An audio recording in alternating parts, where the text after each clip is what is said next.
Dans l'histoire de l'île de la Réunion, la départementalisation du 19 mars 1946 est un moment fondateur.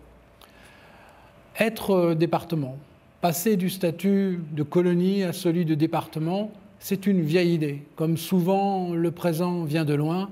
Et pour l'expliquer, il faudrait remonter jusqu'en 1794, regarder les travaux de Caules-Anquet, par exemple, sur l'idée de la départementalisation ou du département ou de devenir un département au moment de la Révolution française. Prosper Ève, dans ses travaux, quand il étudie au début du XIXe siècle les francs créoles, montre bien à quel point déjà l'idée de devenir un département est présente dans la société de Bourbon. Bien sûr, Sarda-Garriga, 1848, l'abolition de l'esclavage, il y a déjà des références à un horizon que la Réunion devienne un département.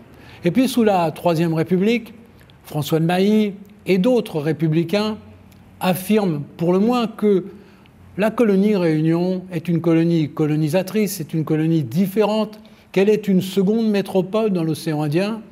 Et lorsque, dans les années 20, puis dans les années 30, s'affirme progressivement l'idée que, une fois encore, on peut revendiquer la Réunion département français, c'est tout à la fois les républicains qui le souhaitent, mais aussi sous le Front populaire, un courant qui réunit des syndicalistes, des hommes de gauche, républicains francs-maçons, républicains syndicalistes, qui manifestent. On se souvient des manifestations et du port, par exemple, avec ces banderoles, la Réunion département français, étudiée par Diderot, par exemple, lorsqu'il étudie le Front populaire. Le régime de Vichy, à partir de 1940, va fermer la parenthèse de cette volonté d'être un département pour installer une autre manière d'être dans la France. Et ce n'est qu'en 1945, dans une colonie gaulliste, que l'idée de la départementalisation va renaître. La singularité de la départementalisation de l'île de la Réunion, c'est que c'est une décolonisation intra-française, c'est-à-dire une volonté de larguer les amarres coloniales, mais en même temps de partir vers le département sur le vent de la France, de la nation française.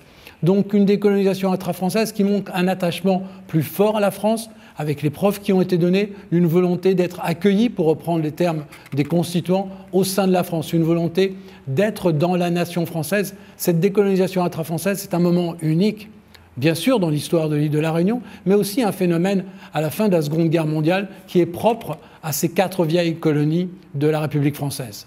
C'est cette histoire, avec les différents contextes, que nous allons essayer d'expliquer, de comprendre comment la Réunion devient un département en mars 1946.